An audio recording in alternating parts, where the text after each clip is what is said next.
যে এই দুনিয়ার জীবনটা চিরস্থায়ী নয়, চিরস্থায়ী না, এটা ক্ষণস্থায়ী। তার মানে এই দুনিয়াটা আমার মুখ্য উদ্দেশ্য নয়। আমি দুনিয়ার মধ্যে চলাফেরা করব, মুসাফির। আমার প্রয়োজন আছে বিয়ে শাদী করবেন, চাকরির প্রয়োজন চাকরি করবেন, ব্যবসার প্রয়োজন ব্যবসা করবেন, আপনার রাজনীতি করার প্রয়োজন আছে আপনি করবেন, সব কিছু চলবে। কিন্তু এগুলো আমাদের দুনিয়ার মুখ্য উদ্দেশ্য নয়। এগুলো হচ্ছে আমাদের দুনিয়াকে চালিয়ে নেওয়ার উপকরণ, মাধ্যম মাত্র। কখনোই এই নেশার মধ্যে আমরা ডুবে যাব না। ডুবে যাব আল্লাহকে ভুলে গিয়ে দুনিয়ায় কখনো ডুবে যাব না। এটা আমাদের দ্বিতীয় কাজ। 3 নম্বর কাজ, আমাদের লক্ষ্য স্থির করতে হবে। দুটো লক্ষ্য আমাদের, এক, ভালো করে শোনেন, দুটো লক্ষ্য আমাদের, এক ইহকালীন লক্ষ্য, 2 পরকালীন লক্ষ্য। আল্লাহ রাব্বুল আলামিন আমাদের সবাইকে এই দুনিয়াতে পাঠিয়েছেন একটা বিশেষ উদ্দেশ্যে। আমাদেরকে কি আল্লাহ পাক খেলার ছলে সৃষ্টি করেছেন, না কোনো উদ্দেশ্য আছে?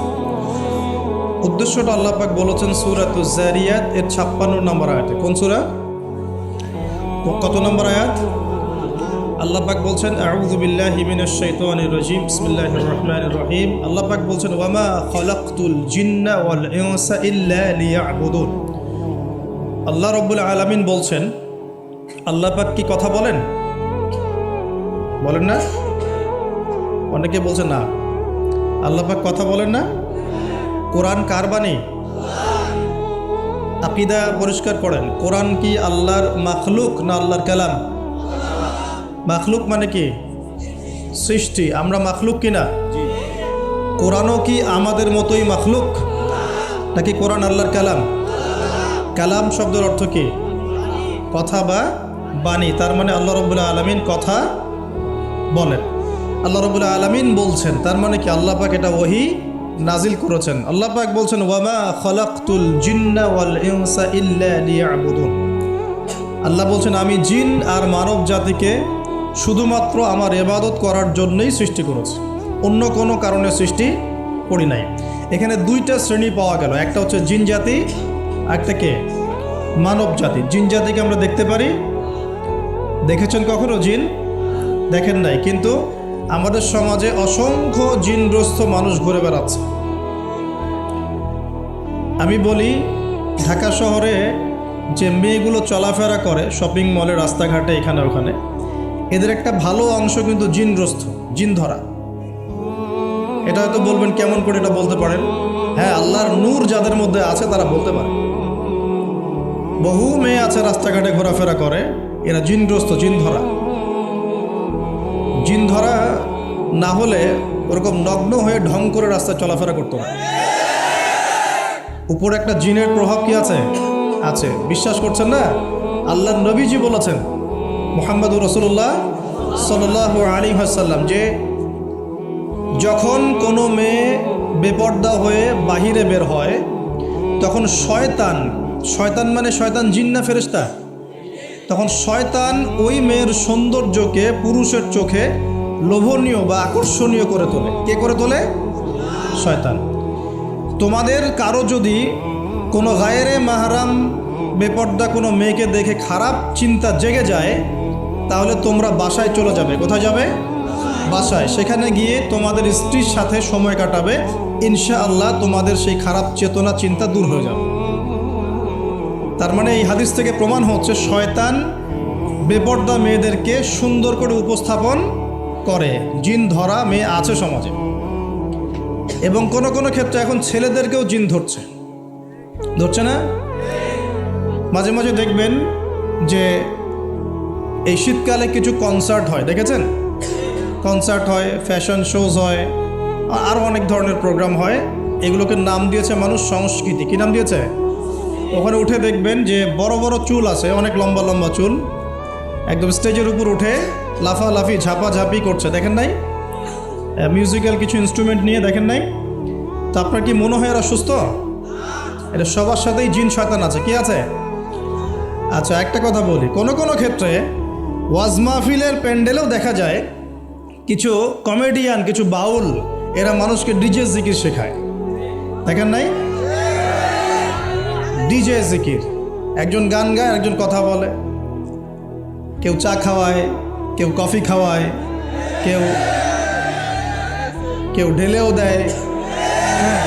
কে উঠ বস করায়, কাউকে উঠতে বলে, কাউকে বসতে বলে। দেখবেন অনেক সময় লোকজন লাফালাফি করছে, বক্তা জিকির করছে, তার উপর হামলে পড়তেছে একদম। একটা দলিল দেখাবেন, খালি একটা দলিল যে নবী সাল্লাল্লাহু আলাইহি ওয়াসাল্লামের জামানায়, 4 খলিফার জামানায় তারা মসজিদে বসে এইভাবে জিকির করেছেন, একটা দলিল খালি দেখাবেন। যে কাজ নবী করেন নাই, তার সাহাবীরা করেন নাই। এখানে বহু উলামায়ে কেরাম আছেন, আমি তাদের সামনে কথা বলতে লজ্জা ফিল করছি। যত হাদিস আপনি ঘাটবেন, আমি তো সব হাদিস পড়ে শেষ করতে পারি নাই, স্বীকার করছি, কিন্তু নবীর যুগে এবং 4 খলিফার যুগে কোনোদিনও এইভাবে জিকির আজগার হয়েছে একটা দলিল আপনি খুঁজে বের করতে পারবেন না ইনশাআল্লাহ। অথচ দিব্যি এগুলো আমাদের সমাজে চলছে না। আর আমরা দুইটা খারাপ চরিত্র ধারণ করি, বাঙালি আমরা যারা, মন খারাপ করেন না, আমরা দুইটা খারাপ চরিত্র অধিকারী আছে। এক, আমরা খুব ট্রল প্রিয় জাতি, ট্রল করতে খুব মজা লাগে। হ্যাঁ, মনে হয় যেটা করে আমি একদম বাংলাদেশে কি বলবো, দিন একদম কায়েম করে ফেলছি একদম। হ্যাঁ, এই ট্রল পাগল, ট্রল প্রিয় জাতি আমরা একটা। আরেকটা হচ্ছে আমরা ইস্যু পাগল জাতি। ইস্যু, একটা ইস্যু আসবে, খুব লাভঝাপ চলবে কয়েকদিন, ইস্যু শেষ, আবার লাভঝাপ শেষ। বিদেশিরা বলে যে এটা আমাদের শিক্ষার ব্যাপার আছে, কারণ নিজের মধ্যে ত্রুটি থাকলে তো সলভ করতে হবে কি না, নিজের মধ্যে ত্রুটি থাকলে সলভ করতে হবে না। তারা বলে যে আমাদের মাথা নাকি ওই যে বাক্সে বন্দি মাছের মতো। বাক্সে বন্দি মাছ দেখেছেন? এই যে অ্যাকুরিয়ামের মধ্যে যে মাছগুলো চলাফেরা করে, এদের স্মৃতিশক্তি খুব দুর্বল হয়। ওই ছোট্ট জায়গাটুকু ওদের কাছে মনে হয় বিশাল সমুদ্রের মতো। কথা বুঝতে পারছেন? মনে ওই ছোট্ট বদ্ধ জায়গাটাই ওদের কাছে মনে হয় কি বিশাল বিশাল একটা জায়গা। ওরা খুব স্বল্প স্মৃতির অধিকারী, কিছুক্ষণ পরে স্মৃতিটা নষ্ট হয়ে যায়। তাই আগে কি হয়েছে ওরা ভুলে যায়। এই স্বভাবটা এখন আমাদের মধ্যে চলে আসছে না? আমরা ইস্যু পাগল হচ্ছি না দিন দিন? করণীয় কি? খুব ভালো কথা বলেছে। করণীয় হচ্ছে টিকটক বানাতে হবে, নাকি ফেসবুকিং করতে হবে। এই ফেসবুকের কন্টেন্ট বানাতে বানাতে দুটো কাজ করেছেন, আমি নগদ দেখাচ্ছি। দুটো কাজ করেছেন। একজন কমেডিয়ানকে আলেম বানিয়ে দিয়েছেন আপনারা ট্রল করতে করতেই। একটা হচ্ছে আরেকজন গায়ক অভিনেতাকে এমপি বানাচ্ছিলেন কয়দিন আগে। গান গেতো, অভিনয় করতো, মেয়েদেরকে নিয়ে নাচতো। হ্যাঁ, নিজেই গান লিখে নিজেই সুর করে, সুরের সারেগামা পা কিছুই নাই, ঠিক আছে। ও নিজেই না, আমার গান আমি গাবো, কেউ শুনলে শুনুক, না শুনলে নাই। একবার প্রশাসন ধরলো, রবীন্দ্রসঙ্গীত চেঞ্জ করেছে কেন, আবার ইত্যাদি। মানে তাকে নিয়ে এখন বিবিসিতেও কথা হচ্ছে, সুবহানাল্লাহ। মানে এখন বড় বড় পলিটিশিয়ানরাও তাদের মূল্যবান সময় এইসব পিছনে নষ্ট করতেছে। হ্যাঁ, এটাও একটা ইস্যু। মানে এই যে ট্রল করতে করতে করতে করতে এখন আপনি তাকে কয়দিন আগে এমপি বানাচ্ছিলেন। এটা কিসের কারণে হচ্ছে? আমাদের এই ট্রল পাগল মানসিকতার কারণে হচ্ছে। আরেকজনকে কমেডিয়ান, মানুষ ওকে দেখে মজা পেত, যে মনটন খারাপ, কেউ বলতো ভাই মনটন খারাপ, ও একটু ওর লেকচার শুনে মনটা ভালো হবে, এইভাবে আর কি দেখতো মানুষ, এভাবে ট্রিট করতো। আস্তে আস্তে আস্তে আস্তে এখন সে দেখা যায় বড় বড় আলেমদের বিরুদ্ধে কথা বলতেছে। খেয়াল করে দেখেন নাই? এটা আমরা করেছি। আমাদের এই দুইটা স্বভাবকে আগে বিসর্জন দিতে হবে। এক, আমরা ট্রল পাগল জাতি হব না, ওয়াদা করেন। ট্রল করার মধ্যে কোনো রকম সার্থকতার কিছু নাই। যেটা খারাপ সেটাকে প্রতিহত করতে হবে, যেটা খারাপ সেটাকে প্রতিহত করতে হবে। আর 2 নাম্বার, যেটা ভালো তাকে উৎসাহ দিয়ে এগিয়ে নিতে হবে ইনশাআল্লাহ। আমরা সব সময় সত্যের পক্ষে থাকবো ইনশাআল্লাহ, আর সব সময় মিথ্যার বিপক্ষে থাকবো ইনশাআল্লাহ। যে কেউ যত বড় আলেম, মুফতি, মুহাদ্দিস, বক্তা, দায়ী যেই হোক না কেন, তার কোনো কথা যদি কোরআন সুন্নাহর বাইরে যায়, কোশ্চিন কালেও সে কথা গ্রহণ করবেন না। সিম্পল। সেটা আমি হই আর যেই হোক না কেন। আর যে কোনো ব্যক্তি, সে যেই হোক না কেন, তার কথা যদি কোরআন সুন্নাহর সাথে মিলে যায়, অবশ্যই সেটা গ্রহণ করবেন ইনশাআল্লাহ, সে যেই হোক না কেন। এখন আমরা যদি আমাদের দৃষ্টিভঙ্গিকে শক্ত করতে না পারি, সামনের দিনগুলো কিন্তু আমাদের জন্য খারাপ হবে। বিশ্বাস করেন, দিন কিন্তু দিন দিন খারাপ হচ্ছে। আমি আসছি ওই দিকে ইনশাআল্লাহ। এই ট্রল পাগল মানসিকতাকে ত্যাগ করতে হবে, আল্লাহ একটা তৌফিক দান করবেন। 2 নম্বর হচ্ছে এই ইস্যু পাগল জাতি হব। ইস্যু পাগল জাতি হব কেন? আমাদের একটা গন্তব্য, লক্ষ্য থাকবে। আমাদের লক্ষ্য কি? আল্লাহ বলেছেন এই আয়াতে, আমাদের লক্ষ্য হচ্ছে আল্লাহ পাক আমাকে সৃষ্টি করেছেন এই পৃথিবীতে আল্লাহর ইবাদত করার জন্য। কিসের জন্যে? এটা 1 নম্বর ডিউটি আমার, এটা আমার লক্ষ্য, আমার কাজ পৃথিবীতে। 2, আল্লাহ পাক বলেছেন যে এই দুনিয়ার জীবনটা চিরস্থায়ী নয়, চিরস্থায়ী না, এটা ক্ষণস্থায়ী। তার মানে এই দুনিয়াটা আমার মুখ্য উদ্দেশ্য নয়। আমি দুনিয়ার মধ্যে চলাফেরা করব, মুসাফির, আমার প্রয়োজন আছে, বিয়ে শাদী করবেন, চাকরির প্রয়োজন চাকরি করবেন, ব্যবসার প্রয়োজন ব্যবসা করবেন, আপনার রাজনীতি করার প্রয়োজন আছে আপনি করবেন, সব কিছু চলবে, কিন্তু এগুলো আমাদের দুনিয়ার মুখ্য উদ্দেশ্য নয়। এগুলো হচ্ছে আমাদের দুনিয়াকে চালিয়ে নেওয়ার উপকরণ, মাধ্যম মাত্র। কখনোই এই নেশার মধ্যে আমরা ডুবে যাব না। ডুবে যাব, আল্লাহকে ভুলে গিয়ে দুনিয়ায় কখনো ডুবে যাব না, এটা আমাদের দ্বিতীয় কাজ।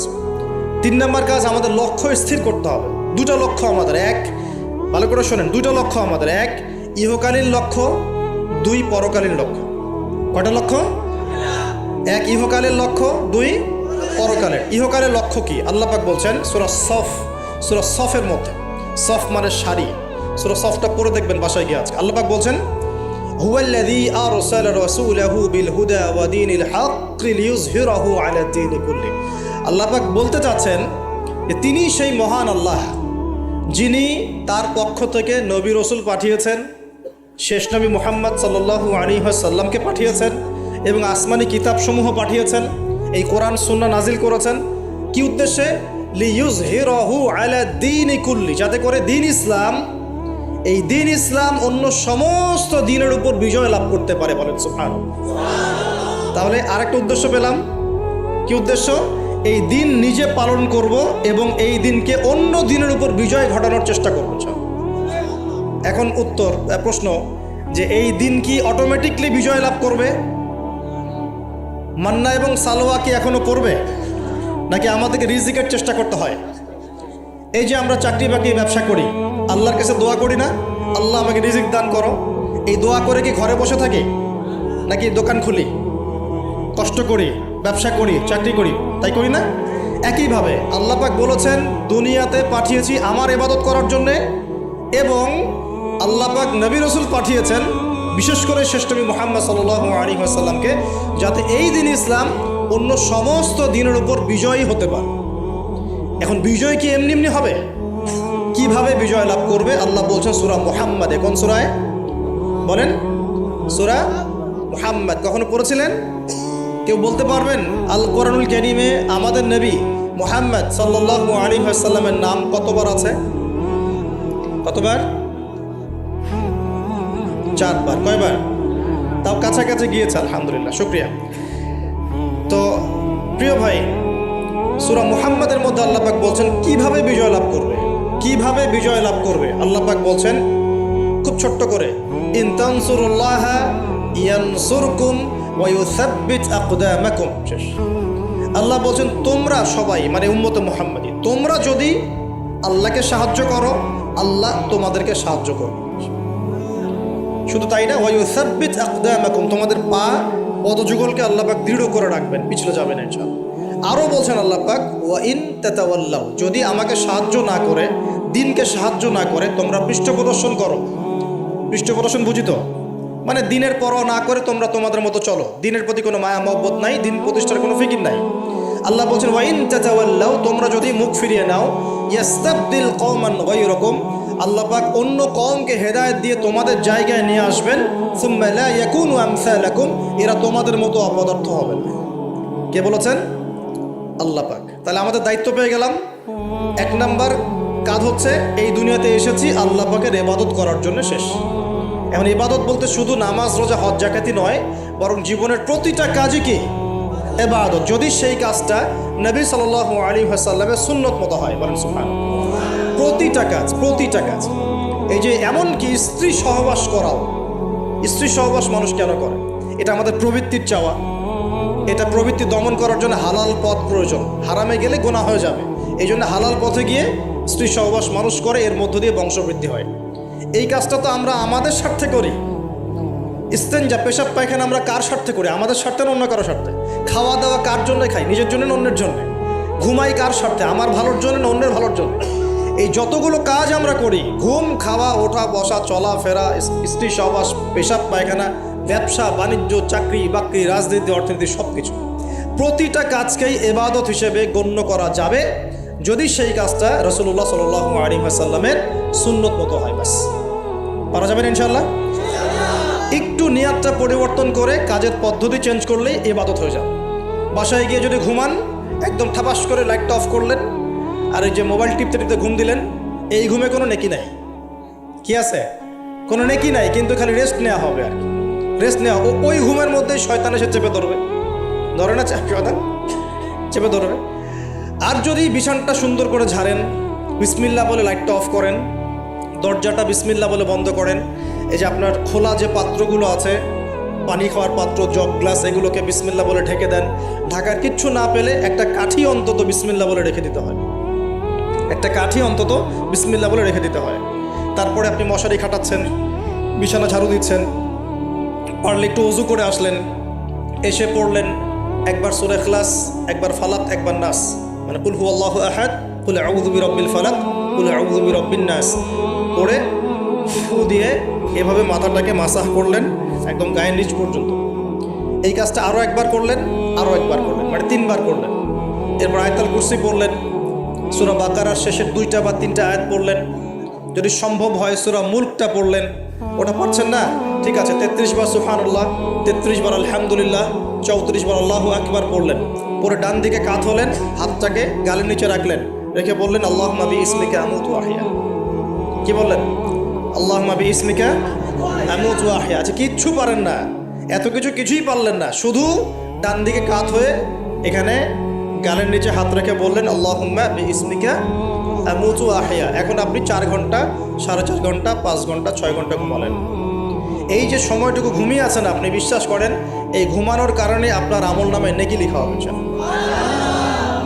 ঠিক এভাবেই জীবনের প্রত্যেকটা কাজকে ইবাদতে পরিণত করা সম্ভব যদি আমরা একটা সূত্র মেনে চলি। সূত্র হচ্ছে 2টা। কয়টা? 2টা। 1, সেই কাজটা হবে আল্লাহর সন্তুষ্টির জন্যে। কার জন্যে? আল্লাহর সন্তুষ্টির জন্যে। আর 2, সেই কাজটা হতে হবে আমাদের প্রিয় নবী মুহাম্মদুর রাসূলুল্লাহ সাল্লাল্লাহু আলাইহি ওয়াসাল্লামের তরিকা বা সুন্নত মোতাবেক। ব্যাস, শেষ। এভাবে আপনি জীবনের যে কোনো কাজ ইবাদত বানাতে পারেন। ইবাদত। ঘুম থেকে উঠেছেন, ইস্তেঞ্জা করতে যাবেন, বাথরুমে ঢুকলেন, গান গাওয়া শুরু করলেন, সাদা সাদা কালা কালা, হ্যাঁ, গান গায় মানুষ এখন বাথরুমে। মাঝে মাঝে আমরা সফর করি, একটা বাথরুমে ঢুকে দেখি পাশের বাথরুম থেকে গান আসছে। এরকম হয়নি কখনো? ফেস করেন না? আচ্ছা, তো কোনো নেকি নাই, নেকি আছে? উল্টা শয়তান ধরবে ওখানে। কি ধরবে? জিন শয়তান ধরবে, কারণ জিন শয়তান ওখানে থাকে। কিন্তু দুষ্ট জিন কোথায় থাকে? বাথরুমে থাকে। এই যে আমরা বলি আল্লাহুম্মা ইন্নী আউযু বিকা মিনাল খুবসি ওয়াল খাবাইস, এটা কিন্তু দুষ্ট জিন এবং মহিলা জিন বোঝায় আর কি। ঠিক আছে, এক পুরুষবাচক, এক স্ত্রীবাচক। তো তার মানে জিনদের মধ্যেও পুরুষ মহিলা আছে, জিনদের মধ্যে বংশবৃদ্ধি হয়। ঠিক আছে, ইবলিস সম্পর্কে সূরা কাহফে আল্লাহ পাক বলেছেন কানা মিনাল জিন, সে ছিল জিনদের একজন। ফাসাকা আন আমরি রব্বি, সে তার রবের আদেশ লঙ্ঘন করে ফাসাকি করেছিল। ঠিক আছে, তো ওদের মধ্যে বংশবৃদ্ধি হয়। এখন বাথরুমে গিয়ে যদি এগুলো না করে বাম পা দিয়ে ঢোকেন, ঢোকার সময় বলেন বিসমিল্লাহ আল্লাহুম্মা ইন্নী আউযু বিকা মিনাল খুবসি ওয়াল খাবাইস, বসলেন, এবং বাম পায়ে, এই যে পায়ে আমি ব্যথা বলছি, যে বাম পায়ে ভর দিয়ে বসতে হয়। কোন পায়ে? আচ্ছা, এখন ইংলিশ টয়লেটের মধ্যে এখন বসেন বাম পায়ে ভর দিয়ে, কেমন করে বসবেন বলেন? আমি বলি, কিছু মনে করেন না, আমি বলি কি, আমরা প্রত্যেক দিন নামাজে বলি, সবাই বলি, ইমাম, মুক্তাদি সবাই বলি গায়রিল মাগদুবি আলাইহিম ওয়ালাদ-দাল্লিন। মনে আছে? এখানে নবীজিকে প্রশ্ন করা হচ্ছে, ইয়া রাসূলুল্লাহ, মাগদুব কারা, দল্লিন কারা? আমরা যে বলি নামাজে আল্লাহ আমাকে মাগদুবের পথ থেকে বাঁচাও, দল্লিনের পথ থেকে বাঁচাও, ইহদিনাস সিরাতাল মুস্তাকিম, সরল পথ দেখাও। তো ইয়া রাসূলুল্লাহ সাল্লাল্লাহু আলাইহি ওয়াসাল্লাম, এই মাগদুব কারা আর দল্লিন কারা? নবীজি বলছেন, এক বাক্যে বলছেন, শোনো, আল মাগদুব হচ্ছে হুমুল ইহুদি, তারা হচ্ছে ইহুদি জান। কারা? ইহুদিরা কোথায় আছে এখন? হ্যাঁ, নামটা মনে থাকবে তো? আচ্ছা, ও কিন্তু এখন শক্তিশালী, আর ওরাই কিন্তু দাজ্জালকে অনুসরণ করবে, এটা মাথায় রাখেন। আচ্ছা, আর অনেকদিন বলছি দাজ্জাল বিশ্ব শাসন করবে, মানে কি? বিশ্বের প্রত্যেকটা ডিপার্টমেন্ট শাসন করবে। বিশ্বের প্রত্যেকটা department, politics, economics, finance, world affairs, আপনার মিডিয়া, প্রযুক্তি এবং অস্ত্রশস্ত্র, সব কিছু ওর নখদর্পণে থাকবে। সব কিছু না হলে সে বিশ্ব শাসন করতে পারবে না, সম্ভব না। কেউ যদি বিশ্বের অর্থনীতি নিয়ন্ত্রণ করতে না পারে, সে কি বিশ্ব শাসন করতে পারবে? এই শ্রীলঙ্কা কি বিশ্ব শাসন করতে পারবে? পাকিস্তান পারবে? পাকিস্তান কয়দিন পর দেউলিয়া হয়ে যাবে। পাকিস্তান কয়দিন পর কি হবে? দেউলিয়া হয়ে যাবে। হ্যাঁ, আর ওদেরকে দেখে যদি আমরা শিক্ষা না নেই, তাহলে আমাদের কপালেও খারাপই আছে। ওইটা বললাম, ওদেরকে দেখে যদি আমরা শিক্ষা না নেই, তাহলে আমাদের খরিও তো খারাপ আছে। আল্লাহ হেফাজত করুন বলে আমিন। তো যেটা বলছিলাম, বিশ্ব শাসন করতে হলে বিশ্বের সব ডিপার্টমেন্ট শাসন করতে হবে, কি হবে না? হবে। এখন আমরা সূরা ফাতিহায় পড়ি, গায়রিল মাগদুবি আলাইহিম, আল্লাহ তুমি আমাদেরকে ইহুদিদের পথ থেকে বাঁচাও। ওয়ালা দল্লিন, দল্লিন মানে নবীজি বলছেন হুমুন নাসারা, তারা হলো ওই নাসারা বা খ্রিস্টান জাতি যারা বলে যে আল্লাহর সন্তান আছে। বলেন নাউজুবিল্লাহ। আল্লাহ পাকের সন্তান আছে? আমরা কি বলি? লাম ইয়ালিদ, তিনি কাউকে জন্ম দেননি, কারো কাছ থেকে জন্ম। কিন্তু এই যে 200-300 কোটি খ্রিস্টান বলছে যে আল্লাহর সন্তান আছে। নাউজুবিল্লাহ। এই জন্য ওরা দল্লিন, পথভ্রষ্ট। দল্লিন মানে কি? পথভ্রষ্ট। তো নবীজি স্পষ্ট বলছেন যে গায়রিল মাগদুবি আলাইহিম ওয়ালাদ দল্লিন। এখানে মাগদুব আর দল্লিন মানে হচ্ছে, মাগদুব হলো ইহুদিরা গজবপ্রাপ্ত, আর দল্লিন হচ্ছে নাসারা বা খ্রিস্টানরা। এখন আপনার সাথে আমার কথা, আপনাদের সাথে আমার কথা, আমাদের পলিটিক্স থেকে শুরু করে বাথরুমের কমোড পর্যন্ত, ঠিক আছে, আইন কানুন থেকে শুরু করে আমাদের চেহারা সুরত পর্যন্ত, আমাদের পোশাক পরিচ্ছদ থেকে শুরু করে অর্থনীতি, পরিবার, সব কিছু, এই সব কিছু ওই দুই জাতির অনুসরণে গড়ে উঠেছে। এটাই সবচেয়ে বড় আফসোসের কথা আমাদের, সবচেয়ে বড় আফসোস। বাথরুমটাও নিজের মতো করতে পারলাম না। ঠিক আছে, এই যে দেখবেন কমোডে কি বাম পায়ে ভর দিয়ে বসা যাবে? আচ্ছা, ওইখানে কাপড় কি পবিত্র রাখা যাবে? কিভাবে ইউজ করে আমি এখনো বুঝি না, কেমন করে ইউজ করে। ঠিক আছে, আরো নতুন পদ্ধতি আসছে, এটা শুনলে আরো হাসবেন। বিভিন্ন জায়গায় যাওয়া হয়, আলহামদুলিল্লাহ। আল্লাহ বলেছেন সিরু ফিল আরদ, জমিনে বিচরণ করো। আল্লাহ বলেছেন কোরআনে সিরু ফিল আরদ, তোমরা জমিনে ঘুরে দেখো। ফানজুর কাইফা কানা আকিবাতুল মুকাজ্জিবিন, দেখো যে আল্লাহকে যারা মিথ্যা প্রতিপন্ন করেছে, আল্লাহর সাথে সীমা লঙ্ঘন করছে, ওদের কি পরিণত হয়েছে। দেখলাম যে এখন ইংলিশ টয়লেটও গায়ে এখন দিয়ে রাখছে কিছু কিছু বাটি। কি দিয়ে রাখছে? ছোট ছোট টুকরা দেওয়া আছে প্লাস্টিকের এবং হ্যাঁ সিরামিক্সের মনে হয়। তো ওইখানে দাঁড়ায় দাঁড়াই করতে হবে। 1 নাম্বার করলে দাঁড়ায় দাঁড়াই করতে হবে এবং সবগুলো একই মাপের দেওয়া আছে। এখন যদি ব্যক্তির কারো হাইট হয় 6 ফিট, কারো 5 ফিট, কারো 4 ফিট, কারো 2 ফিট, 3 ফিট, এই পার্থক্যে কীভাবে সে মেকআপ করবে আল্লাহ ভালো জানে। এটা কেমন করে ম্যাচ করবে আল্লাহ ভালো জানে। কাউকে টুলের উপর দাঁড়াই করতে হবে, কাউকে একটু নিচু হয়ে করতে হবে, মানে মাপ তো একই। আরও যে কী কী দেখতে হবে আল্লাহ ভালো জানে। তো প্রিয় ভাইরা, বাথরুম করতে গিয়ে যদি নবী সুন্নাহ মতো করেন, এখান থেকে কথাগুলো আসছে। যদি বাম পা দিয়ে ঢোকেন, বা পায়ে ভর দিয়ে বসেন, দেখবেন ইস্তেঞ্জা করেও শান্তি পাচ্ছেন। নবীর প্রতিটা সুন্নত বৈজ্ঞানিক। যে সুন্নত আপনি পালন করবেন, আপনি বৈজ্ঞানিক উপকারিতাও পাবেন ইনশাআল্লাহ। এই যে একটু আগে এক ভাই বলছিল, আপনি তো খানি না হুজুর, 1 চামচ কি 1.5 চামচ ভাত খাচ্ছেন, খানি না। তাই আমি বললাম যে আমি কম খাওয়া হুজুর, কারণ নবী সাল্লাল্লাহু আলাইহি ওয়াসাল্লাম কি শিখিয়েছেন?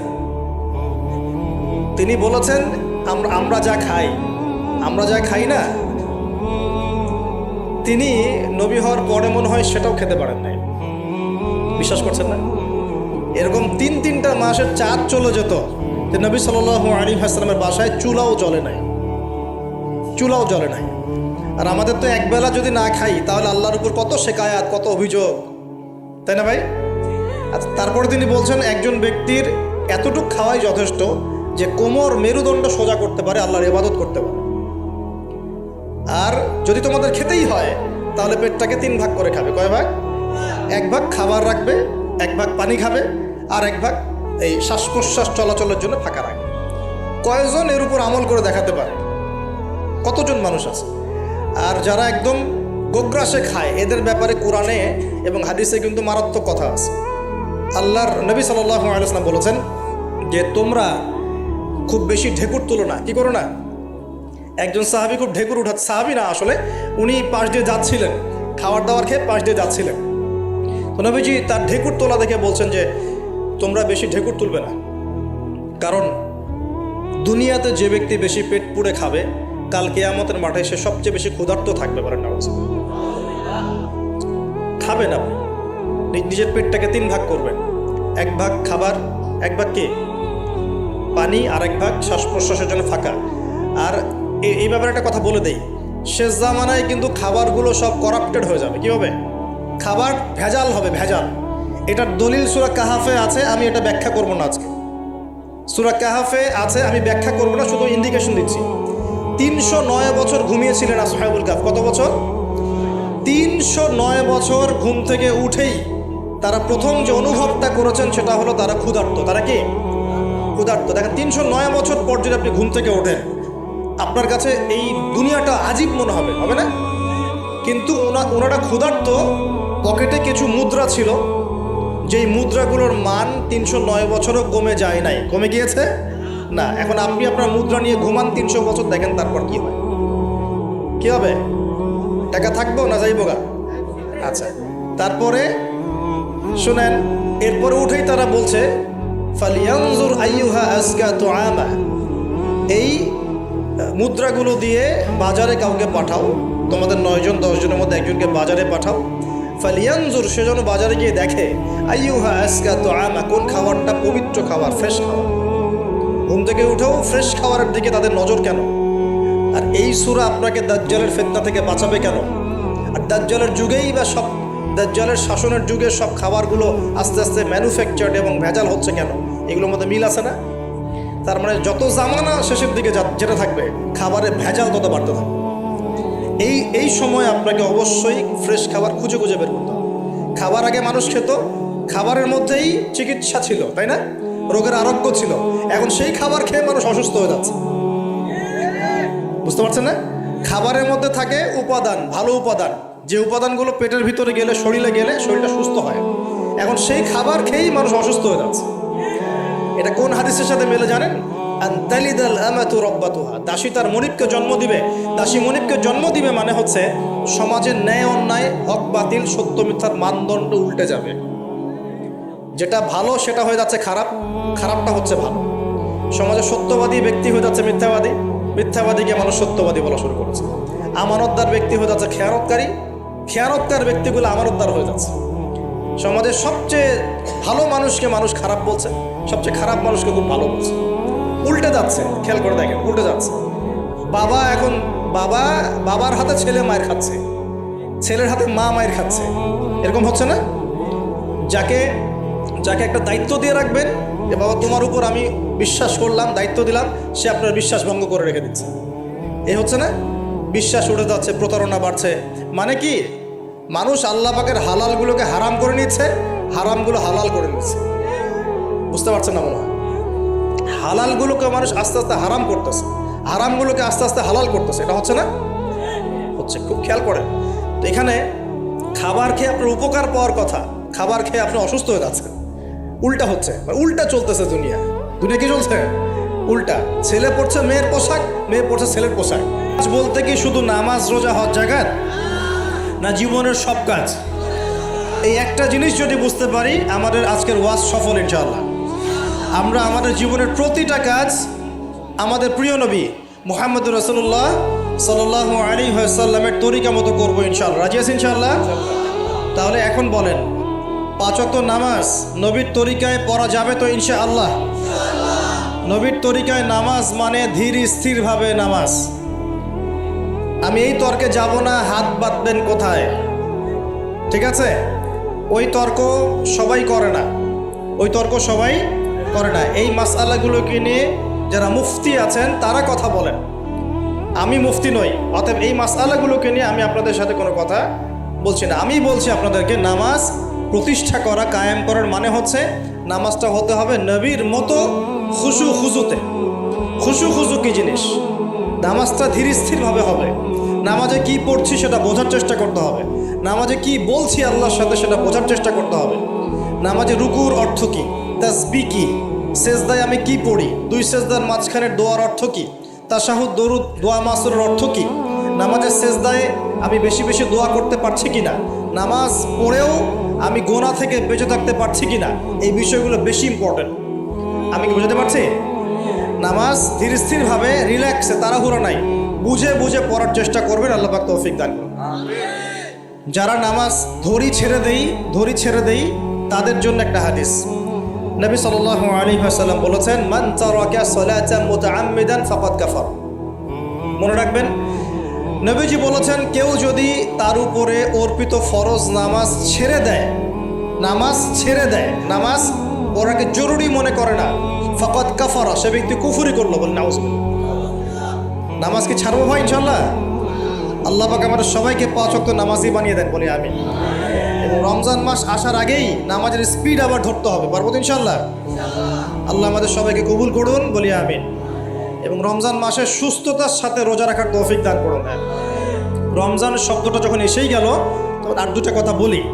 রমজান মাসের সবচেয়ে বড় বৈশিষ্ট্য হচ্ছে এই মাসে আল্লাহ পাক কোরআন নাজিল করেছেন। কি করেছেন?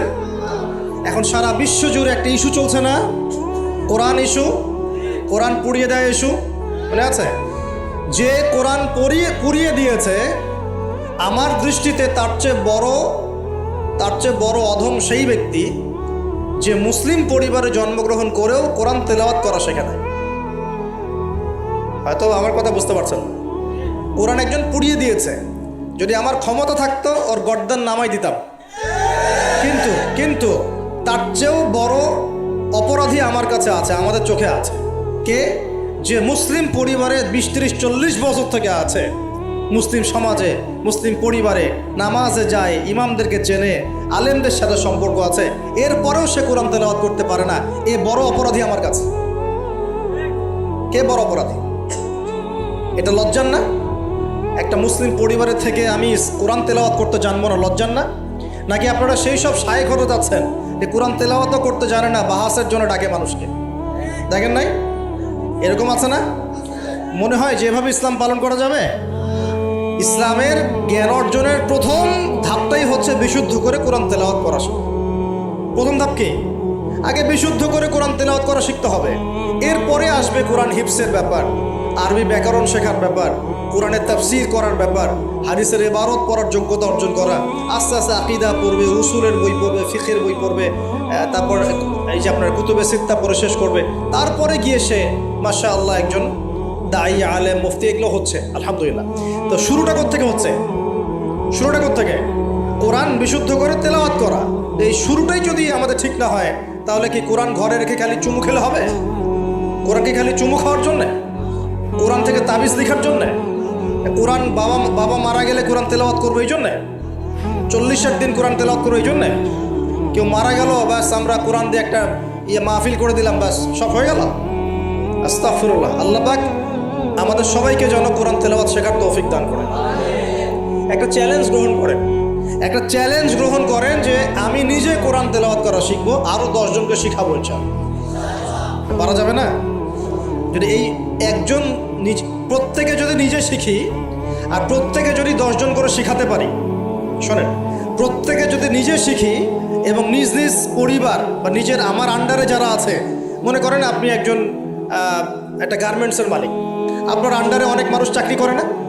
নিজে নামাজ পড়লেন, নিজে কোরআন তেলাওয়াত করা শিখলেন, আপনি যদি তাদেরকে নৈশকালীন কোরআন শেখান, সবার নেকি আপনি পাচ্ছেন না? আপনার পরিবার আছে, পরিবারে আপনি নামাজ পড়েন, এখন আপনি কোরআন তেলাওয়াত করতে জানেন, এখন আপনার মা, বোন, স্ত্রী, সন্তানদেরকে আপনি শেখালেন, এই পুরো পরিবারটা কোরআনওয়ালা হলো না? একটা সমাজের দায়িত্বশীল আমি। হ্যাঁ, চেয়ারম্যান সাহেব মনে করেন বললেন যে আমি নামাজ পড়ি, আমি কোরআন তেলাওয়াত করতে জানি, আমি এলাকার সব মানুষকে কোরআন তেলাওয়াত করা শেখাবো ইনশাআল্লাহ। পারা যাবে না? এভাবে যদি সবাই দায়িত্ব নেই, আমার বিশ্বাস 10 বছরের মধ্যে বাংলাদেশের 16 কোটি মানুষকে কোরআন শেখানো যাবে। ওই দিন আর স্লোগান তুলতে হবে না যে আল কোরআনের আলো ঘরে ঘরে চালো, অটোমেটিকলি সবার ঘরে কোরআন জ্বেলে যাবে। জানবে না? এই কাজটা না করে খালি স্লোগান দিলে কাজ হবে? বলেন তো কাজ হবে? এই যে একটা আয়াতই বললাম, গায়রুল মাগদুবি আলাইহিম ওয়ালাদ-দাল্লিন, এখন তো বুঝলেন আয়াতের অর্থ কি? আল্লাহর রাসূল আমাদেরকে বলছেন তোমরা ইহুদিদের পথ অনুসরণ করো না, তোমরা নাসারাদের পথ অনুসরণ করো না। কিন্তু বাস্তবতা হচ্ছে আমার সব ক্ষেত্রেই ওদের আদর্শেই চলছে না? আপনার বিয়ে শাদী, বিয়ের আগের অনুষ্ঠান, গায়ে হলুদ, আপনার পরিবার, আপনি যে মিডিয়াগুলো দেখছেন সেই মিডিয়াগুলা, হ্যাঁ, আপনার পলিটিক্যাল সিস্টেম, সুদভিত্তিক অর্থনৈতিক সিস্টেম, তারপরে আপনার কি বলবো, দেহের পোশাক পরিচ্ছদ, লেবাস, পোশাক, চেহারা, সুরত, সব কিছু ওদের মতো না? আমি তো দেখালাম, এমনকি বাথরুমের কমোড পর্যন্ত ওদের মতোই, তাই না? তো এখন এই একটা আয়াত বুঝলেই আপনি বুঝতে পারছেন যে আসলে সব তো উল্টা চলছে। এখন যদি পুরো কোরআনটা বুঝতে পারি, পুরো কোরআনের ৬,২৩৬টা আয়াতই বুঝতে পারি, তাহলে এই সমাজটা পরিবর্তন হতে সময় লাগবে? এই কারণেই তো কোরআন থেকে দূরে সরানোর জন্য এত পায়তারা চলছে। মানুষ চাচ্ছে, এক শ্রেণীর মানুষ চাচ্ছে বিশ্বের যে মুসলিমরা যেন কোরআন থেকে দূরে সরে যায়। কারণ তারা জানে যদি আমরা কোরআন থেকে দূরে সরে যাই আমাদেরকে শাসন করা সহজ হবে। ওই পশ্চিমারা আমাদেরকে শাসন সহজেই করতে পারবে। আর আমরা যদি কোরআনকে আঁকড়ে ধরি ওদের বাপেরও ক্ষমতা নেই আমাদেরকে শাসন করে, ইনশাআল্লাহ। বরং আমরা ওদেরকে শাসন করবো ইনশাআল্লাহ। আমরা করি না, মনে করছেন? 1200 কত বছর? 1200 বছর করেছি। কত বছর? বিশ্বাস করছেন না? ইতিহাস পড়েন। নবী সাল্লাল্লাহু আলাইহি ওয়াসাল্লামের যুগ থেকে শুরু করে এই তো 1914 সাল পর্যন্ত আমরা সারা বিশ্ব শাসন করেছিলাম। মনে হচ্ছে গাল গল্প? এখন বিগত 70, 80, 100 বছরে আপনার কাছে মনে হচ্ছে যে শক্তি তো সব ওদের হাতে চলে গেছে, আমাদের হাতে নাই। ইনশাআল্লাহ তাআলা আবার ফিরে আসবে ইনশাআল্লাহ। তবে ওই যে বললাম এমনি এমনি আসবে মান্না সালোয়ার মতো, নাকি আমাদের কিছু দায়িত্ব আছে ভাই? এই যে প্রথম এক ভাই বলেছিল না কি করতে হবে, এখন শোনেন কি করতে হবে। 1 নাম্বার, আমাদের সবাইকে তওবা করে ফিরে আসতে হবে। কি করতে হবে? সূরা নূর পড়ছিলাম আসার সময়, আল্লাহ পাক বলেছেন তুবু ইলাল্লাহি জামিআন আইয়ুহাল মুমিনুন লাআল্লাকুম তুফলিহুন। তোমরা সবাই একসাথে, হে মুমিনগণ তোমরা সবাই একসাথে আল্লাহর কাছে তওবা করো যাতে তোমরা সফল হতে পারো। আগে কি করতে হবে? আল্লাহকে বলতে হবে আল্লাহ আমরা ব্যক্তিগতভাবে, পারিবারিকভাবে, সামাজিকভাবে, রাষ্ট্রীয়ভাবে যত পাপ করেছি আল্লাহ সব মাফ করে দাও। আল্লাহ আমরা তোমাকে ভালোবাসি, তোমার নবীকে ভালোবাসি, তোমার কালামকে ভালোবাসি, আমরা জান্নাতে যেতে চাই, দুনিয়াতেও সফল হতে চাই। আল্লাহ তুমি আমাদেরকে মাফ করে দাও। এবং আগামী পুরো জিন্দেগি আল্লাহ তুমি আমাদেরকে 5 ওয়াক্ত নামাজি বানায় দাও, কোরআনওয়ালা বানায় দাও, সুন্নতওয়ালা বানায় দাও, আপসে মিল মোহব্বত বানায় দাও, আমাদেরকে তোমার পক্ষ থেকে বেহিসাব রিজিক দান করো এবং এমনভাবে চলার তৌফিক দাও যাতে আমরা আবার বিশ্বের সেই শাসন ফিরে পাই। দোয়া করা যাবে না? 1 নাম্বার কাজ তওবা করে ফিরে আসা। 2 নাম্বার হচ্ছে বেশি বেশি জ্ঞান অর্জন করা। কি করা? জ্ঞান অর্জন ছাড়া কোনো লাভ নাই। একদিন মাহফিল শুনতে আসছেন, যদি মনে করেন যে বাস কাজ হয়ে গেছে, আসলে কিছুই হয় নাই, মন খারাপ করেন, আসলে কিছু হয়নি। এখন এখান থেকে আপনাকে ইন্সপিরেশন নিয়ে আগামী দিনে চলতে হবে। জ্ঞান অর্জন করতে হলে কি করবেন? খালি একটা ভিডিও দেখবেন, একটা খালি বিচ্ছিন্ন বই পড়বেন। এখনকার যুব সমাজের অন্যতম প্রবলেম হচ্ছে, যারা প্র্যাকটিসিং মুসলিম তাদের কথা বলছি, যে এদের পড়াশোনার কোনো কনস্ট্রাকটিভ সিলেবাস নাই। এরা বিক্ষিপ্তভাবে জ্ঞান অর্জন করে। এই আদনান ভাইয়ের একটা লেকচার শুনলাম, এই অমুক শায়েখের একটা লেকচার শুনলাম, অমুক দায়ের একটা লেকচার শুনলাম, হ্যাঁ অমুকের একটা বই পড়লাম, তমুকের একটা বই পড়লাম। বিক্ষিপ্ত জ্ঞান। এই বিক্ষিপ্ত জ্ঞান আপনার মাথাটাকে এলোমেলো করে দিবে। আর অনলাইনে ঢুকলে দেখবেন এ ওর বিরুদ্ধে কথা বলছে, এ ওর বিরুদ্ধে, এ ওর পিছনে লেগে আছে, এর পিছনে লেগে আছে। এখানে ভালো যতটুকু পাবেন খারাপের চেয়ে বেশি পাবেন। এখানে এভাবে জ্ঞান অর্জন করা যাবে। কিভাবে? যেভাবে আমরা চেষ্টা করছি। হয়তো ওয়াজ মাহফিল এসে আমরা যতটুকু জানি এর 30, 40, 50% কথাও কিন্তু বলতে পারি না। যা জানি তার হয়তো 30, 40% আমরা বলতে পারি না বিভিন্ন কারণে। কিন্তু জ্ঞান অর্জনের পথটা কি হবে? এখানে মাদ্রাসা আছে, মসজিদ, মাদ্রাসা, কওমি ওলামায়ে কেরাম আছেন না? ওলামায়ে কেরামের পাগড়ি ধরে বসে থাকবেন। কি করবেন? ওলামায়ে কেরামের পাগড়ি ধরে বসে থাকবেন। শুরু করাবে তারা, দেখবেন আপনি যান, আপনাকে শুরু করাবে কোরআন তেলাওয়াত থেকে। আগে কোরআন তেলাওয়াত করা শিখবেন।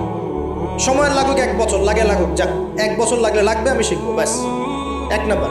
তারপরে ওটা যখন ভালো পারবেন দেখবেন ওলামায়ে কেরাম আপনাকে বলবে যে এই সূরাগুলো মুখস্থ করো। আপনি নামাজের জন্য যে সূরাগুলো লাগে মুখস্থ করতে হবে না? নামাজের ফরজ, ওয়াজিব, এই সুন্নত, মুস্তাহাব জানতে হবে না? এই মাসলাগুলো জানবেন, সূরা কালাম মুখস্থ করবেন, দোয়া কালাম মুখস্থ করবেন। তারপরে আপনি যদি আরও বেশি চান আপনি হিফজ করবেন। কোরআন কি করবেন? হিফজ মানে মুখস্থ করবেন। আমার তো মনে হয় আমরা যদি 1 বছর চেষ্টা করি আমরা সবাই কমপক্ষে 1 পারা হলেও মুখস্থ করতে পারবো না? ইনশাআল্লাহ। কোনো সমস্যা নেই। এরপরে আপনি যদি আরও বেশি চান তখন আরবি ভাষা এবং সাহিত্যের কিছু ব্যাকরণিক ক্লাসিক্যাল বই আছে। এই বইগুলো ধরে ধরে পড়তে হবে আলেমদের কাছে। খুব বেশি সময় লাগবে না। আপনি মনে করছেন যে অনেক সময় লাগবে, এত সময় লাগবে না। আপনার মেধা যদি শার্প হয়, এটা ডিফার করে। কারো মেধা খুব শার্প, কারো মেধা অল্প নিতে পারে। ইনশাআল্লাহ 2-3 বছর সময় দেন, ইনশাআল্লাহ দেখবেন আপনি অ্যারাবিক ক্লাসিক্যাল বইগুলো পড়ার যোগ্যতা অর্জন করেছেন। এরপর কি লাগবে? এরপর আসবেন আপনি হাদিসের বইগুলো পড়বেন, আস্তে আস্তে আপনি তাফসির অনুবাদগুলো কিনবেন। এখন তো হাদিসের বইগুলো বাংলায় অনুবাদ হয়ে গেছে, তাফসির অনেক তাফসির বাজারে চলে আসছে। এই তাফসির পড়লে আপনি মুফাসসির হয়ে যাবেন, মুহাদ্দিস হয়ে যাবেন, এটা বলছি না, কিন্তু অ্যাটলিস্ট আপনি কোরআন তো জানতে পারবেন। এর মধ্যে যেগুলো বুঝবেন না আবার আলেমের কাছে যাবেন, ওস্তাদ এটা বুঝতে পারলাম না। আমরা তো প্রতিদিনই এই কথা বলি যে উস্তাদ এটা বুঝতে পারলাম না, হুজুর এটা বুঝতে পারলাম না, প্রত্যেক দিনই বলে। বুঝবো কতটুকু, এই জ্ঞান কত গভীর, এই গভীর সমুদ্রের সব জ্ঞানকে অর্জন করা আমার পক্ষে সম্ভব? আমরা তো মনে করি 10%, 5%ও জ্ঞান আমরা অর্জন করতে পারি না এখন, কিন্তু কন্টিনিউয়াসলি চেষ্টা থাকলে আল্লাহর পক্ষ থেকে জ্ঞান আসবে ইনশাআল্লাহ। জ্ঞান কার পক্ষ থেকে আসে? এই ডিগ্রির সার্টিফিকেট মানেই জ্ঞান নয়। ডিগ্রি সার্টিফিকেট অর্জন করেছি মানেই যে বড় একজন মানে ইসলাম বেত্তা হয়ে গেছে, এমন নয় বিষয়টা। জ্ঞান কার পক্ষ থেকে আসে? আর অনেক বড় বড় ডিগ্রি অর্জন করেও যদি মনের মধ্যে রিয়া, অহংকার এগুলো থাকে, তাহলে ওই জ্ঞানেও কোনো লাভ নাই। লাভ আছে? ইবলিসের কি জ্ঞানের কোনো লাভ আছে? ও কিন্তু বড় আবেদ ছিল, অহংকারের কারণে পথভ্রষ্ট হয়ে গেছে, আল্লাহ মাফ করুন। তো এভাবে প্রচেষ্টা চালান, আল্লাহর কাছে বেশি বেশি দোয়া করেন। প্রত্যেক দিন বলবেন রব্বি জিদনি ইলমা। কি বলবেন? রব্বি জিদনি ইলমা। বলবেন রব্বি ইশরাহ লি সাদরি ওয়া ইয়াসসির লি আমরি ওয়াহলুল উকদাতাম মিন লিসানি ইয়াফকাহু কওলি আল্লাহুম্মা ফাক্কিহনি ফিদ-দীন ওয়া আল্লিমনি আত-তা'উইল। এটা দোয়া করবেন। এই দোয়াগুলো করতে থাকলে দেখবেন ইনশাআল্লাহ আপনি জ্ঞান পাবেন, আল্লাহর পক্ষ থেকে জ্ঞান পাবেন। তো তওবা করার পর প্রথম কাজ কি ভাই? বলেন, জ্ঞান অর্জন করা। ইকরা বিসমি রাব্বিকাল্লাযী খালাক। আর এই জ্ঞান নিয়ে তো অনেক কথা হচ্ছে না? এখন এই জ্ঞান অর্জন করবেন কোন জ্ঞান? যে জ্ঞান আপনাকে আল্লাহ এবং তার রাসূলের দিকে নিয়ে যাবে, সেই জ্ঞান অর্জন করবেন। যে জ্ঞান আপনাকে আল্লাহ এবং তার রাসূল থেকে দূরে সরাই দিবে, সেই জ্ঞান অর্জন করতে যাবেন। ব্যাস, কথা শেষ। এখন আপনি নিজেই বুঝতে পারবেন কোন জ্ঞান আপনাকে আল্লাহর দিকে নিচ্ছে আর কোন জ্ঞান আপনাকে আল্লাহ থেকে দূরে সরাচ্ছে। শুধুমাত্র ইসলামিক জ্ঞানই কি অর্জন করব, না বৈষয়িক জ্ঞানও দরকার আছে? উত্তর, অবশ্যই বৈষয়িক জ্ঞানও দরকার আছে। এটাই উত্তর। এই বৈষয়িক জেনারেল জ্ঞানগুলো অর্জন না করলে কোরআন সুন্নাহকে হাতে নিয়ে বিশ্বকে চ্যালেঞ্জ করা যাবে। বুঝতে পারছেন না কথা? কোরআন সুন্নাহর জ্ঞান থাকবে ভিতরে, আবার আপনার মধ্যে সমকালীন জ্ঞানগুলো থাকতে হবে। এরপরে দেখবেন ইনশাআল্লাহ আপনি ডিনামাইট। ইনশাআল্লাহ আপনি পলিটিক্স বুঝবেন, আপনি সোশ্যাল অ্যাফেয়ার্স বুঝবেন, আপনি পলিটিক্যাল অ্যাফেয়ার্স বুঝবেন, ওয়ার্ল্ড অ্যাফেয়ার্স বুঝবেন, ইকোনমিক সেকশন বুঝবেন, সবই বুঝবেন ইনশাআল্লাহ। ইনশাআল্লাহ তাহলে আপনি তখন জনশক্তি হবেন। কি হবেন? জনশক্তি। এর সাথে দরকার কারিগরি শিক্ষা। কি শিক্ষা? এই শিক্ষাটাও খুব দরকার। কারণ চাইনিজরা দেখেন না, কারিগরি শিক্ষার এবং কৃষি শিক্ষায় মানে দক্ষ হওয়ার ফলে তারা কৃষি জমি বাড়াতে পেরেছে, প্রবৃদ্ধির হার বাড়াতে পেরেছে, এবং কারিগরি শিক্ষা, প্র্যাকটিক্যাল শিক্ষিত হয়ে ওরা সারা বিশ্বের ডিভাইস যন্ত্রগুলো তৈরি করছে এবং সারা বিশ্বের মার্কেট দখল করে বসে আছে। আপনার হাতে যে ফোনটা, ওটাও দেখবেন তারই তৈরি করা। তাহলে এই শিক্ষাটা বেশি ইম্পর্টেন্ট, প্র্যাকটিক্যাল শিক্ষা। তো প্রথম কথা ভাই, তওবা করে ফিরে আসতে হবে। দ্বিতীয় কথা হচ্ছে অবশ্যই সবাইকে কী করতে হবে ভাই? জ্ঞান অর্জন করতে হবে। জ্ঞান অর্জনের একটা সিলেবাস আছে, এটা বললাম। কোরআন শেখেন, আরবি শেখেন, হাদিস পড়া শেখেন, ওলামায়ে কেরামের সোহবতে থাকেন, ইনশাআল্লাহ তাআলা আল্লাহ আপনাকে জ্ঞান দিবেন ইনশাআল্লাহ। আর জ্ঞান আসা মাত্রই যে আমি সব কিছু বুঝে ফেলবো তা নয়। জ্ঞান অর্জন একটা ক্রমবর্ধমান সিলসিলা। দোলনা থেকে কবর পর্যন্ত শেখার কোনো শেষ আছে? আল্লাহ পাক আমাদের সবাইকে জ্ঞান অর্জন করার তৌফিক দান করুন। এরপর কি, ওই যে আল্লাহ পাক ইবাদত করতে পাঠিয়েছেন দুনিয়ায়, তাই যতটুকু জানবো ততটুকু আমল করবো ইনশাআল্লাহ। পারা যাবে তো ইনশাআল্লাহ? যা জানি আমল করবো ইনশাআল্লাহ। জেনেছি আজকে আমি যে সুবহানাল্লাহ পড়লে 100 বার সুবহানাল্লাহ পড়লে 1000 নেকি হয়, বাস আমল করা শুরু করবো ইনশাআল্লাহ। জেনেছি আজকে কোরআনের একটা হরফ পড়লে 10 নেকি হয়, কোরআন তেলাওয়াত করবো ইনশাআল্লাহ। এখনই জেনেছি সূরা কাহাফের প্রথম 10 আয়াত মুখস্থ করলে আল্লাহ দাজ্জাল থেকেও বাঁচাবেন, মুখস্থ করে ফেলুন ইনশাআল্লাহ। একটু আগে জানলাম ঘুমানোর আদব কি, আজকে আমল করবো ইনশাআল্লাহ। একটু আগে জানলাম ইস্তেঞ্জা করার আদব কি, আজকে আমল করবো ইনশাআল্লাহ। যা জানবো আমল করবো ইনশাআল্লাহ। পারা যাবে ইনশাআল্লাহ। এবং নিজে আমল করব, সবার আগে নিজের পরিবারে প্রতিষ্ঠা করব। আগে সমাজে দৌড় দিব না, আগে কোথায় দৌড় দিব? আগে পরিবারে। আমার পরিবারে যদি বেনামাজি থাকে আমার সন্তান সন্ততি, আর আমি নামাজের ওয়াজ করে বেড়াই, মানুষ শুনবে? আমার পরিবারে আল্লাহ না করুক যদি নিজের বউ বেপর্দায় চলে, হ্যাঁ, আর আমি যদি আসে আপনাকে পর্দার ওয়াজ করে, আপনি শুনবেন? কোনোদিনও শুনবেন না। এই কারণে আগে নিজের পরিবারের মধ্যে কায়েমের চেষ্টা করতে হবে। এখানে একটা কথা বলে রাখি, অনেক চেষ্টা করার পরেও কখনো কখনো পরিবারের লোকজন নাও শুনতে পারে। বুঝতে পারেনি? মনে অনেক চেষ্টা করেছেন, তারপরেও পরিবারের লোক শুনছে না, এমন হতে পারে না?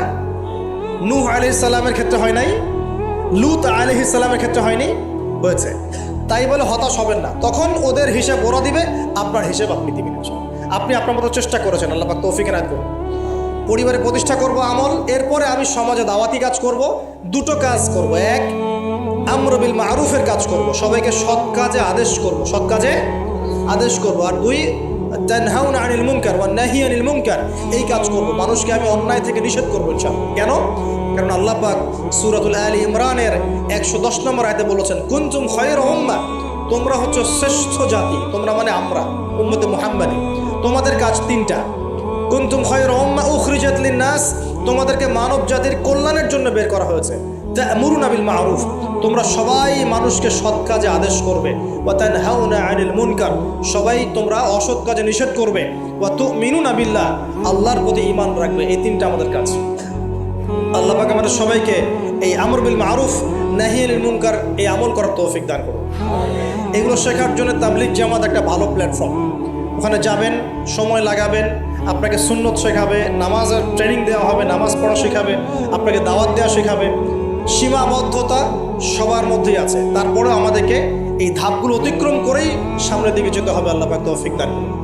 আর এটা খুবই দুঃখজনক যে এখন আমাদের এই ভাইদের মধ্যেও অনেক সময় কিছু ফিকশন দেখা যাচ্ছে না? আমরা দোয়া করে আল্লাহ পাক তাদের মধ্যে এই যে বিভক্তি, আল্লাহ পাক এই বিভক্তিটাকে দূর করে দিন। আমি ঐক্যবদ্ধ আর তৌফিক দান করুন বলি আমি। খুবই আফসোসের বিষয় এগুলো। আল্লাহ পাক আমাদেরকে হেফাজত করুন, বোঝার তৌফিক দান করুন।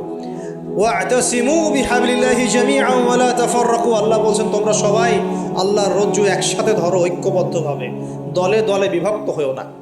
এই ছোটোখাটো বিষয়গুলোকে নিয়ে আমরা আস্তে আস্তে 73 দল তো কত আগেই হয়ে গেছে, এখন 73,000 দল হয়ে গেছে, আল্লাহ মাফ করুন। কিন্তু এটা আমাদের জন্য ক্ষতির কারণ। এগুলোকে আর উস্কে দিবেন না, বরং তাদের মধ্যে মিউচুয়াল করার চেষ্টা করতে হবে। আল্লাহ পাক তৌফিক এনায়েত করুন।